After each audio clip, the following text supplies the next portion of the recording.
കിട്ടിയിരിക്കുന്ന പുതിയ വെളിപാടില്ലേ, എന്താ സംഭവം? മറിയം മഹത്വത്തിൻ്റെ മാധ്യസ്ഥ. ഇന്ന് നാളെ ഞാൻ രാവിലെ ഈ വിഷയമാണ് സംസാരിക്കുന്നത്. മറിയം മഹത്വത്തിൻ്റെ മാധ്യസ്ഥ.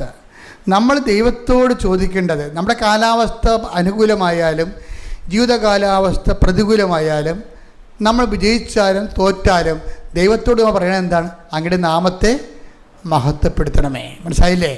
അപ്പോഴെന്താണ് ഈ കനായിലെ കല്യാണത്തിൽ ദൈവം ആ പ്രാർത്ഥന ഏറ്റെടുക്കാൻ കാരണം എന്താണ്? മാതാവിൻ്റെ പ്രാർത്ഥനയാണ്. മാതാവ് എന്താ പ്രാർത്ഥിച്ചത്? അവർക്ക് വീഞ്ഞില്ലെന്ന് പറഞ്ഞതല്ല, എനിക്ക് നിനക്ക് എൻ്റെ സമയം ഇനി സമാഗതമായിട്ടില്ലല്ലോ എന്ന് പറഞ്ഞപ്പോഴേ പെട്ടെന്നൊരു സൈലൻസ് അവിടെ ഉണ്ട്, ഒരു ഗ്യാപ്പുണ്ട്. ആ ഗ്യാപ്പിൽ മറിയത്തിൻ്റെ പ്രാർത്ഥനയാണ്. എന്താണ്? ഇത് നടക്കത്തില്ലെന്ന് മനസ്സിലായില്ലേ? ഇത് എനിക്ക് നിനക്ക് എൻ്റെ സമയം ഇനി സമാഗതമായിട്ടില്ലല്ലോ എന്ന് പറഞ്ഞപ്പോഴേ സമയം സമാഗതമാകാൻ വേണ്ടി അമ്മയുടെ പ്രാർത്ഥനയുണ്ട്. എന്താണ്? അപ്പാ അങ്ങയുടെ പുത്രൻ്റെ നാമത്തെ മഹത്വപ്പെടുത്തണമേ. അപ്പോൾ അങ്ങനെ പ്രാർത്ഥിക്കുമ്പോൾ പെട്ടെന്നാണ് സമയം ചുരുക്കണേ. എന്താണ്? അത് 12:28 ഫോർമുല അനുസരിച്ചുകൊണ്ട് ഉടനെ സമയം ചുരുക്കും. എന്താണ്? ഇതാ ഞാൻ മഹത്വപ്പെടുത്തിയിരിക്കുന്നു, ഇനിയും മഹത്വപ്പെടുത്തും. അതുകൊണ്ടാണ് യോഹന്നാൻ പറയണത് യേശുവിൻ്റെ മഹത്വം. Take the bed of God. ശ്രുതികട ഹല്ലേലൂയ. ആദ്യ അടയാളമാണെന്ന് പറയത്തില്ലേ? ശ്രുതികട ഹല്ലേലൂയ. യോഹന്നാൻ 2:11 യേശു തന്റെ മഹത്വം വെളിപ്പെടുത്തുന്നതിന് പ്രവർത്തിച്ച അടയാളങ്ങളുടെ ആരംഭമാണ്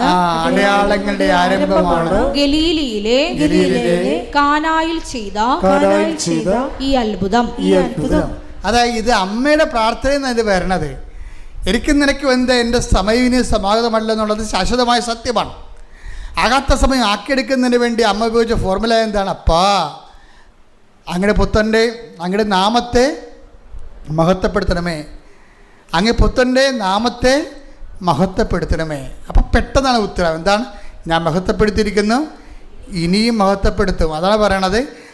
അത് ഒന്നിട്ട് വായിച്ച് ആദ്യത്തെ അടയാളം എന്നാണ്. അപ്പൊ ഇനിയും മഹത്വപ്പെടുത്തുന്ന അണ്ടർസ്റ്റുഡ് ആണ് എൻ്റെ അകത്ത്. വായിച്ച് യേശു തന്റെ മഹത്വം വെളിപ്പെടുത്തുന്നതിന് പ്രവർത്തിച്ച അടയാളങ്ങളുടെ ആരംഭമാണ്.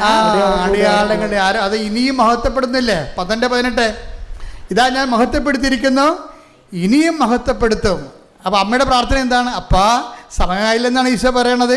പക്ഷേ എൻ്റെ അസ്ഥ ലോകം വിശ്വസിക്കണം അപ്പാ എന്ന് പറഞ്ഞപ്പോഴാണ് ഇതാ ഞാൻ മഹത്വപ്പെടുത്തിയിരിക്കുന്നു, ഇനിയും മഹത്വപ്പെടും. അടയാളങ്ങളുടെ ആരംഭമാണ്. പിന്നെ അടയാളങ്ങളുടെ ഘോഷയാത്രയാണ്. കൈയടിച്ച് ശ്രദ്ധിക്കട്ടെ.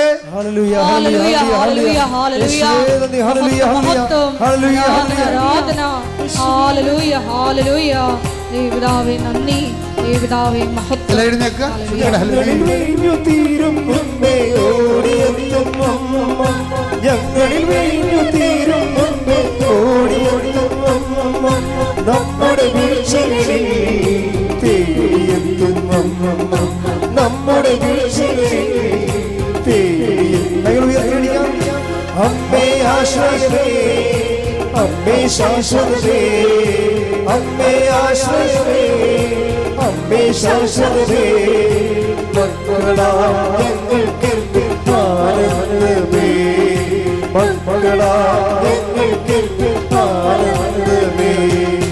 ദൈവം തന്നോരമ്മ, യേശുവിന്റെ അമ്മ, നന്മ നിറഞ്ഞോരമ്മ, ഭൂലോകത്തിൻ്റെ അമ്മ. ദൈവം തന്നോരമ്മ,